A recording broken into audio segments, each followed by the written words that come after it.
If you want to improve your balance and core stability, a half ball can be a great tool.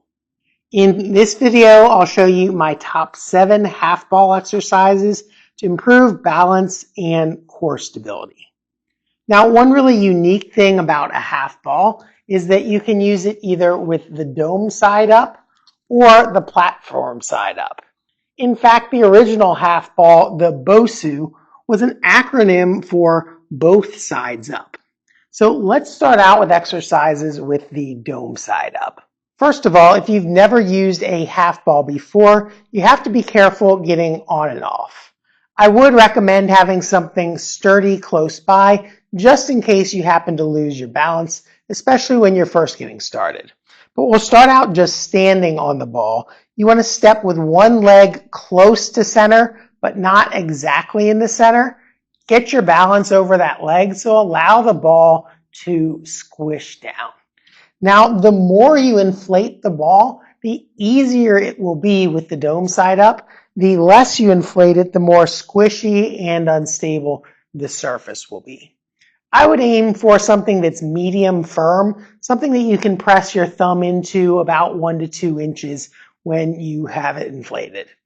So you step in, press down until all the slack is taken up in the ball, get your balance over that leg, slowly start to load it, and then step up with the other one. And then just practice standing there. Again, have something by to hold on to for balance if you need to, but practice just standing and feeling how your ankles, hips, and knees accommodate to the surface. You'll find it a little bit easier if you have your knees slightly bent. If you're standing completely upright, now you're relying more or less on your ankles to help control you, and you're a lot less steady. So if you slightly bend your knees, that will make you just a little bit more stable. Now, after you've mastered balancing on 2 legs, now we're going to add some motion to it. So you'll find your balance on 2 legs and then slowly start to progress down into a squat. And again, I would have a couch or a counter or something sturdy in front of you as you're doing this the first time. Go down as deep as you feel comfortable going, and then come back up to a standing position, and then repeat that 4 repetitions. Now, this is more about balance and stability right now. It's not an absolute strengthening exercise, so take your time. Make sure you're keeping your mind centered on your center of gravity and keeping everything over top of your feet. Do 1 more here. And I won't go through all 10 repetitions in the video just because we are doing them slow and controlled, and it will take a while to get through all 10. So now that we've done double leg exercises, now we'll progress to single leg balance. So you're going to want to step off and step with 1 foot back in the center of the ball.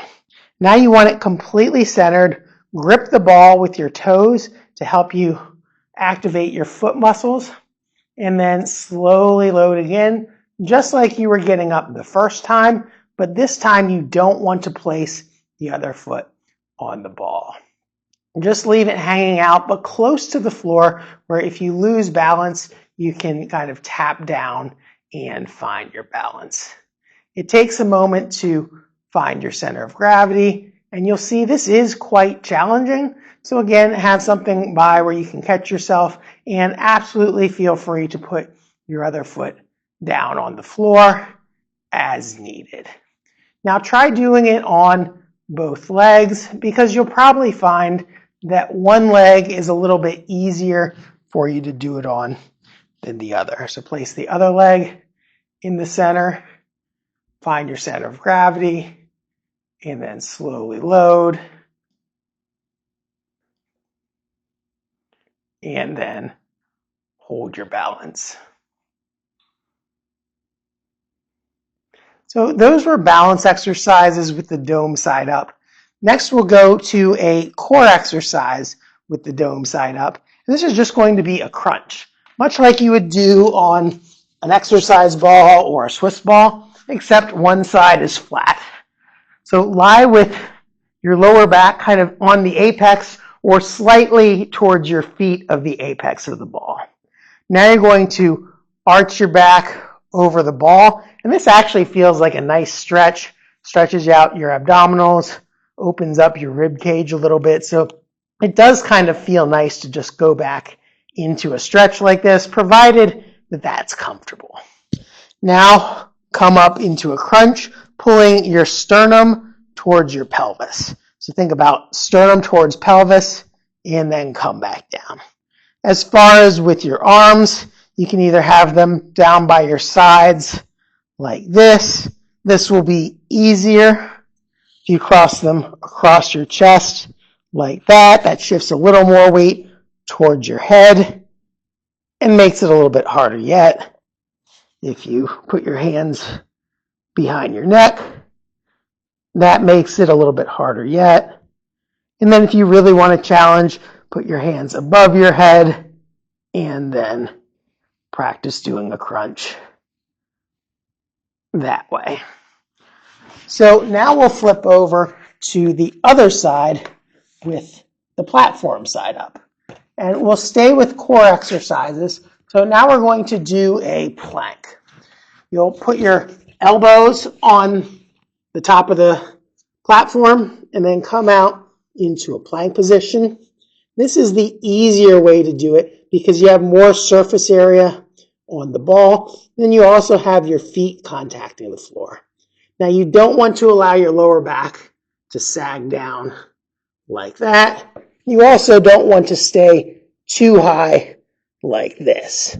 Find a position where your spine is in a relatively neutral position, even if you're not straight from head to toe.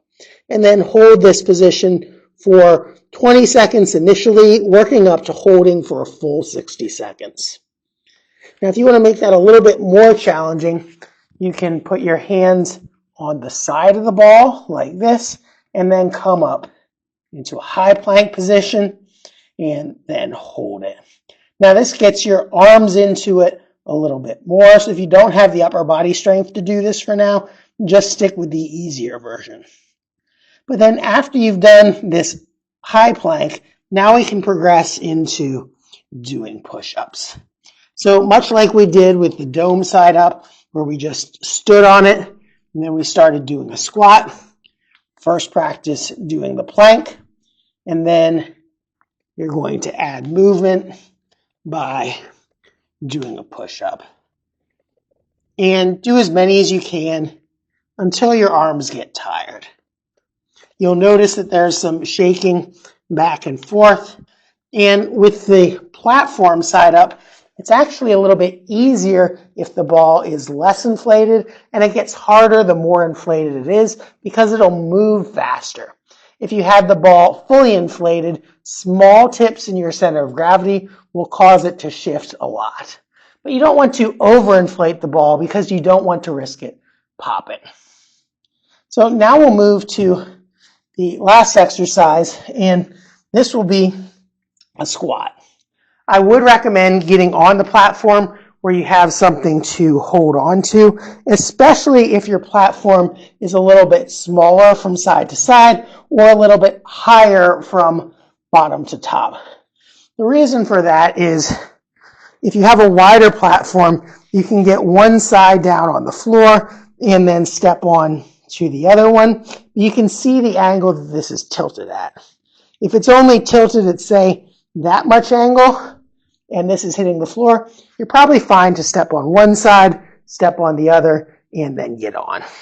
But if it tilts a lot like that to where this is at basically a 45-degree angle, you're going to want to hold on to something, step close to the center, but not exactly in the center. Use your arms to help you get on, and then step close to the center. Now you're gradually going to work your feet further away from center, and then find your balance point. And again, just learn to balance on there initially, much like we did on the dome side, and then slowly progress down into a squat, going down only as deep as you feel safe going, and then come back up.